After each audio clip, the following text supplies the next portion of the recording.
What's up guys, Manny from Motor Million, and this is the ultimate exhaust guide for the R1 and the R1M.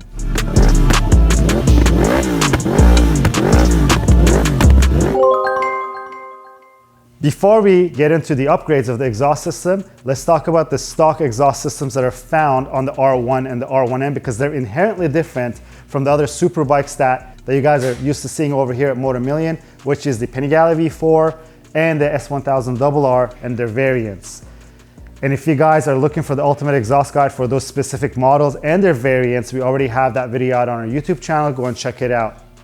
The R1 and the R1M's exhaust system is different in the way that it's made because it's in three sections: the header, the midpipe, and as some of you guys call the muffler or the slip-on. What does this mean? This means that the header and the midpipe are not attached together permanently as opposed to it being attached permanently on those bikes that I previously mentioned. And what we're talking about today also applies to the MT10 lineup of Yamaha motorcycles. So let's start talking about the headers on the R1 and the R1M. As some of you guys know it, the R1M gets the titanium headers and the R1 gets the stainless headers from factory. And I want to point out that the only difference between these two bikes and their headers are the material that's used. And as we know it, the material used in the header does not make any changes in the power as long as the headers are the same shape. And in the case of the R1 and the R1M, they're the same exact shape, except the material is different, meaning the R1M just gets a lighter header. And if you guys are after just getting a header for your R1 or R1M, you probably have noticed that there is no available header options from any reputable manufacturer for these motorcycles. And I want to put a disclaimer out there, guys. We curate what we sell, meaning that we handpick just the best of the best, not the most expensive, but the best quality products that are available for your motorcycle and what these premium motorcycles deserve. Now that we talked about the headers and we let you guys know that there's no header only options for these motorcycles, let's talk about the midpipes. The midpipe on the R1 and the R1M platform is where most of the restriction happens on these motorcycles. And if you're after those power gains without running a full exhaust and also want to save some weight off your motorcycle, the midpipe is a great option. Midpipe options are available through Aero, Akrapovic, and SC Project. And I'm going to put a disclaimer for this one. There's the Aero and the SC Project options are what we call a 3/4 exhaust system, where they come with the muffler / slip-on as well. But let's talk about the Akrapovic midpipe. Akrapovic offers two different midpipes. One is for the GP style slip-on that they have, so that you can make your own 3/4 exhaust. The other one is for the track day pipe, which is specifically for the track day muffler, which achieves very low decibel levels for some of you guys that are on track, that are looking to make sure that you pass your sound check. And if you're looking to change the midpipe on your motorcycle, don't forget that the servo motor is located on the midpipe of the motorcycle, and we'll get to the servo eliminator topic at the end of this video. Now that we talked about the midpipe of the R1 and the R1M platform, let's talk about the muffler / slip-on. The slip-on that you'll put on these motorcycles offer change in sound, a little bit of save weight, and a very tiny difference in power. And I think I would like to say very little, if not any at all, because the power difference is so little that I don't think an average rider is going to notice it. There are some great options from Aero, Akrapovic, and SC Project for these motorcycles, with SC Project being the loudest available option that's out there.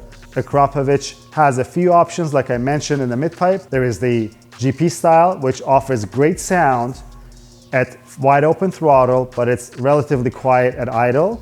And the track day pipe, which is a longer pipe that is very muted so that you could pass your sound check at the track. And Aero offers what I mentioned as the 3/4 exhaust system, which is one of the Motor Million favorites in terms of bang for your buck.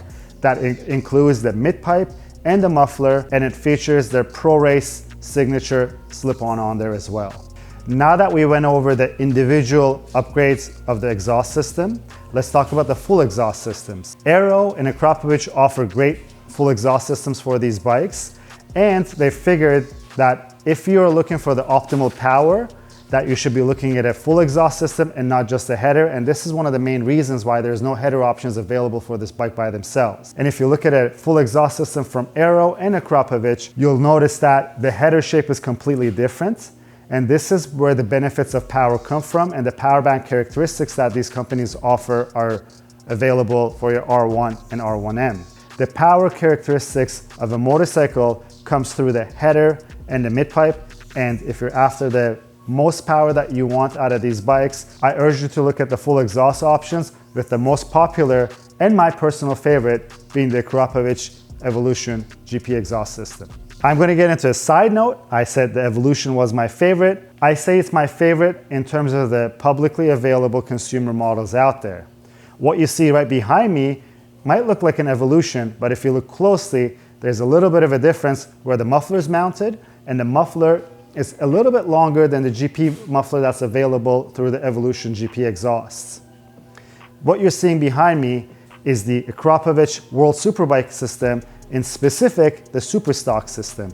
This system is available on a phone-in or email basis only, because we're not allowed to advertise it on our website, but we'll gladly be able to get you one, and at most of the times we do have this in stock. We went over in detail of the differences of this Superstock World Superbike exhaust system compared to the Evolution model on the install video. So if you want to know the specifics in detail, you could head over to that video. And I'll segue this section into, do you need a tune for your exhaust system? With Yamaha R1 and R1M models, you could get away with not running a tune on your motorcycle, but I would really recommend running a Brent Tuning Stage 1 Flash on these motorcycles, especially if you have a US spec bike, because the bikes are heavily restricted on the throttle end, and the mapping will need a little bit of a cleanup because the bike is breathing a lot better with the exhaust system.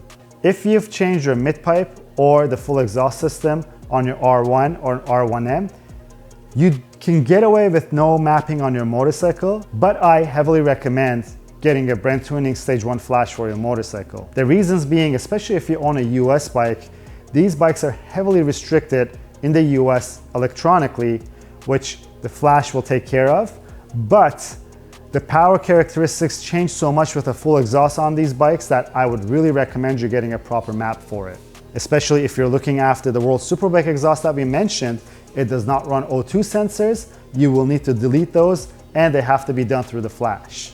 Now that we briefly went over the Flash and the mapping of your motorcycle, let's talk about servo eliminators. Do you need a servo eliminator when you put any kind of exhaust system on your motorcycle? If you're running just a slip-on on your R1 or R1M, you do not need a servo eliminator. But if you're running a full exhaust or running a midpipe on your R1 or R1M, you must use a servo eliminator if you're not going to be running a flash or a map on your motorcycle. Because the servo motor is located on the midpipe section of your motorcycle. Once that's removed, you will get an error code on your motorcycle, and it puts the bike in what we call a limp mode, where the mapping changes and it will not run right. Now that we're talking about the supporting mods, do you need an air filter for your motorcycle if you change any of your exhaust parts? If you're running a muffler or a slip-on your R1 or R1M, it's not really necessary, or it will not benefit as much to combine that with an air filter, but the air filter will have just its own benefits. But just like the Flash, if you're running a different midpipe or a full exhaust system, it is recommended for you to run at least a P08 sprint filter on your motorcycle. If your bike is exhausting the gases more efficiently, you want to feed the bike more air so that it's making the most of the power that those products offer to you. And also there's an added benefit of running a sprint filter on your motorcycle, where this filter is a lifetime filter. You will never need to wash it, or you never need to oil it. All you do is take it out when you're doing your oil change and just clean it with some compressed air and put it back in. Now that we covered the exhaust upgrade options and the surrounding parts relating to the exhaust system on your motorcycle, if you still have any questions, if you reach out to one of the Motor Million team members via phone or email, they'll be more than happy to answer your remaining questions. If you liked the video, please give it a thumbs up. If you have any questions or comments, leave them down below. Until next time, guys, have a good one.